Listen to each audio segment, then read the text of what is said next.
breach detected. I screamed as the vile creature reached for me with a hand that looked eerily human. The uncanny visage of the creature paralyzed me in place until I heard a familiar voice call out to me, "Kenny, run this way." I looked over and saw Dr. Bigman down the hall opposite me. Without a thought in my head, I dodged the approaching hands of the laughing rabbit just as it fell out of the vent. It curled and twisted in bizarre ways as it reoriented its unnatural body. I could hear the popping of its many jointed segments as it stood upright and chased after me. As I approached Dr. Bigman, something did not seem right even in my panic state. The doctor reached out his hand for me to grab, presumably to take me to a safe location. I couldn't shake the feeling that something wasn't right. Why was the doctor alone in a hall during a lockdown without security? Why was he there? As I got closer, I noticed something that turned my stomach. The thing in front of me was not the doctor. It had his general body shape and mannerisms. At a distance, my panicked brain saw and heard him clearly. What I saw when I got closer was a writhing mass of rotten flesh. Its clothing was nothing more than layered, discolored, spoiled meat in the shape of a person. "The fuck?" I screamed as I ran past the creature, and it tried to grab me. I heard the impact of what sounded like flesh. The pattering of the Omega 116 rabbit behind me stopped. I turned to see that the laughing rabbit had tackled that thing that looked like the doctor to the ground and proceeded to tear it apart. It shoveled flesh into his mouth in a horrible display of violence. I turned away to run again, then I heard something I hadn't since I encountered the rabbits. The creature screamed in pain. I turned back to view the rabbit's skin begin to melt into rotten strings of blood and muscle. The creature could not understand what was happening to it. It was being consumed by the mass of flesh it tried to eat. That pool of living gore was another creature being held in that facility. It was called Epsilon 23, the spoiled meat. It was a mass of rotten flesh and bone that infects any biological life that comes into contact with it. Anything that touches it or its fluids will rapidly degenerate into a fleshy puddle of decaying meat, which it will then add into its own mass. It can peer into the minds of people and make itself look like a figure that you trust, so you'll try to touch it. Epsilon 23 mimics voices and mannerisms to call people to it. Even as it consumed the laughing rabbit, I could still hear it calling for me as well.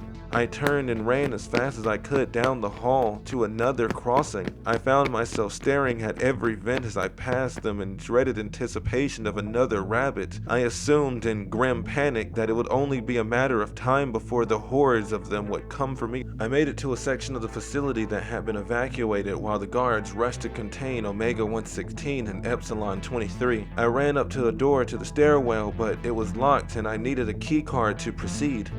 "Jake, can you open the door to the stairs?" I asked out loud. There was no response, but after a moment the red card reader turned green and the door unlocked. I cautiously opened the door right as a group of what appeared to be people in lab coats ran up the stairwell past me. Luckily, none of them saw me peering through the cracked door. As soon as the last one passed me and the sounds of their footsteps subsided, I walked out and ran down the stairs as fast as I could. I reached the door to the next floor down and opened it just enough to look out. The floor was surprisingly empty. My nerves were shot. I was half expecting a horrid abomination to be waiting for me on the other side. I slipped into the hall, hiding myself as much as possible, just in case there was something or someone just out of sight. This level seemed to be a mirror image of the level above it. The halls crossed in several junctions. It was maze-like with little postage of directions besides red, orange, blue, and green arrows on the ground. Since I didn't know which way to go to get to row 927, I chose a direction at the intersection and cautiously proceeded to walk. Every hallway I passed was completely devoid of any signs of life. If not for the flashing emergency lights, I would not have even known that there was a containment breach. As I walked up to a new intersection, I decided it would be best to turn right. As soon as I did, I saw something I didn't expect. It was a man in an all-white jumpsuit like mine sat down in the middle of the hall's entryway. The man was sitting in a prayer position with his head bowed and hands clasped. His jumpsuit was covered in burn marks and tears. He had a bloody cloth veil over his face and he recited a mantra in a tongue I could not recognize. His jumpsuit had New 101 labeled across his chest. I could tell, even while he prayed, he was massive. He had the body of a strong man like you would see in one of those competitions. When I saw him, I ducked back behind the wall, hoping that he was not another monster waiting for the opportunity to rip me limb from limb. I slowly and quietly backed away from the entryway. I had no intentions of finding out what he was or why he was locked up down here. The mantra stopped and I heard the rustling of clothing. Then a hand, bigger than my forearm, grabbed the corner as the massive man turned to face me. He was even larger than I expected, at least 8 feet in height and looking down on me as a child. "Fear not, I have not come to harm you," he said in a calm whisper. "I am New 101, though they sometimes call me the truculent prophet. The almighty Kensham has sent me to you. You are looking for someone, right? I will take you to him." I froze. Though I doubted I could escape from this massive man if I tried to run, I could not help but feel that I should try. This massive monster of a man could very well be another horrifying creature taking human form. I didn't want to trust anything going on, not the doctors and especially not the inmates. Not after my run-in with Omega 116 or Epsilon 23. As soon as he turned to guide me, I pivoted on my heels to run away. However, I saw at the end of the hall Omega 116 rabbits coming from the vents.